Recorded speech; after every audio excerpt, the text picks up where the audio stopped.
नमस्कार दोस्तों, मेरा नाम है आशुतोष और आप देख रहे हैं डायनामिक इम्पल्शन। आज के इस वीडियो में हम बात करेंगे 26 अक्टूबर 2022 के करंट अफेयर्स के ज्ञान को कभी भी छोड़ना चाहिए, इसलिए वीडियो को अंत तक अवश्य देखिएगा। और हाँ, आप सभी को भाई दूज, गोवर्धन पूजा और परिवार इनकी हार्दिक शुभकामनाएं। आप बहुत अच्छे से इन त्योहारों को मनाएं, साथ में अपनी पढ़ाई को भी जारी रखें। और दीपावली का जो पर्व था वो होता तो वैसे 5 दिनों का है, लेकिन एक दीपावली मेन उसमें होता है, जैसा आज सभी जानते हैं। ये मेरे को बताने की आवश्यकता भी नहीं थी, है ना। उसमें आप सभी ने बहुत मज़े किए होंगे, लेकिन अब पढ़ाई अवश्य करिए और पढ़ाई पे वापस आ जाइए। तो चलिए शुरू करते हैं सबसे पहली जानकारी के साथ। जम्मू कश्मीर में 21 और 22 अक्टूबर 2022 को मौजूदा जलवायु परिवर्तन परिदृश्य और इसके बढ़ते जोखिम पर 2 दिवसीय अंतर्राष्ट्रीय सम्मेलन आयोजित किया गया।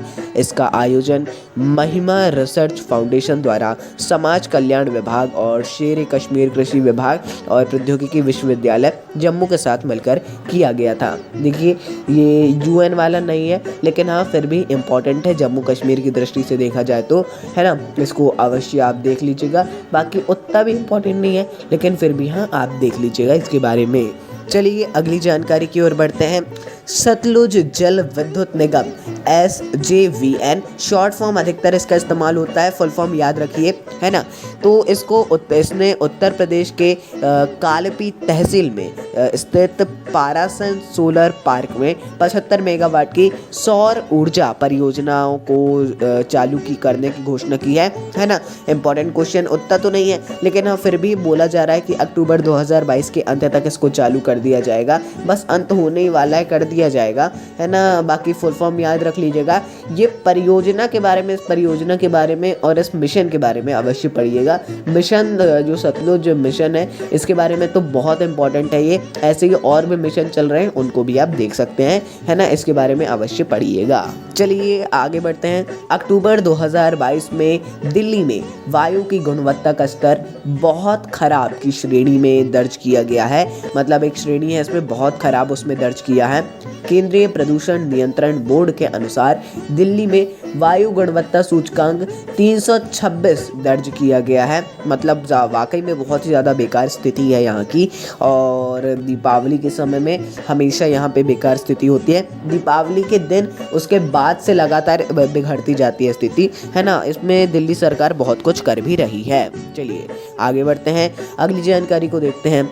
श्रीनगर के शेर ए कश्मीर इंडोर स्पोर्ट्स स्टेडियम में सीनियर और मास्टर पुरुषों और महिलाओं के लिए 10वीं राष्ट्रीय पैनकेक सलाड चैंपियनशिप का उद्घाटन किया गया, है ना।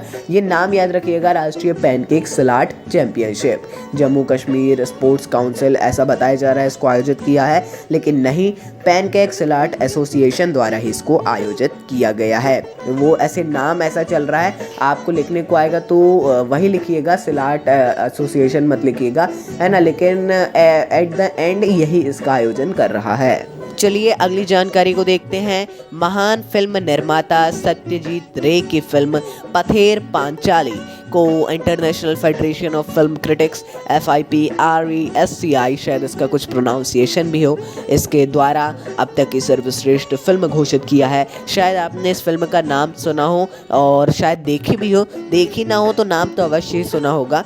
ये फिल्म 1955 में रिलीज़ हुई थी, निर्माता सत्यजीत रे। और ये मिलना, ऐसा एक पुरस्कार अब मिलना बहुत ज़्यादा बड़ी बात है। ध्यान रखिएगा, सर्वश्रेष्ठ भारतीय फिल्म घोषित किया गया है। चलिए अगली जानकारी को देखते हैं।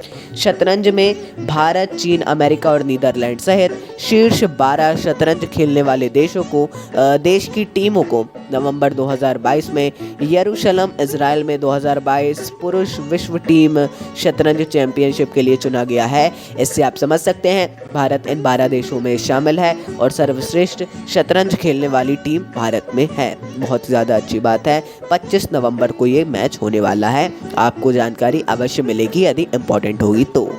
चलिए आगे बढ़ते हैं। भारतीय निशानेबाज स्वप्निल कोसाले ने मिस्र के काहिरा में चल रही ISSF विश्व चैंपियनशिप में भारत का तीसरा पेरिस 2024 ओलंपिक कोटा जीता है।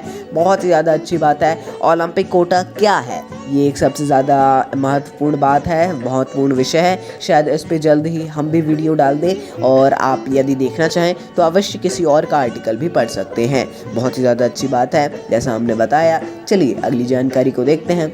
विदेश राज्य मंत्री पी मुरलीधरन ने अक्टूबर 2022 में सेनेगल में अफ्रीका में शांति और सुरक्षा पर डकार अंतर्राष्ट्रीय मंच के उद्घाटन सत्र में भाग लिया। ये एक बहुत ही विशेष कार्यक्रम होता है, आप कह सकते हैं इसको संगोष्ठी या सम्मेलन।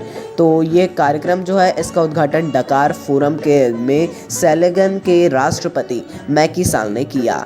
ये डकार फोरम, इसके बारे में आप पढ़िएगा, मैंने पढ़ा इनकी ऑफिशियल वेबसाइट से। तो चलिए दोस्तों, ये थी अंतिम जानकारी। बाकी अच्छे से आप पढ़ाई करते रहिए। कुछ भी कठिनाई हो, कुछ भी आपको पूछना हो, आप कभी भी कमेंट सेक्शन में पूछ सकते हैं, है ना। तो चलिए नमस्कार, मिलते हैं अगले वीडियो में। नमस्कार, डायनामिक इम्पल्शन।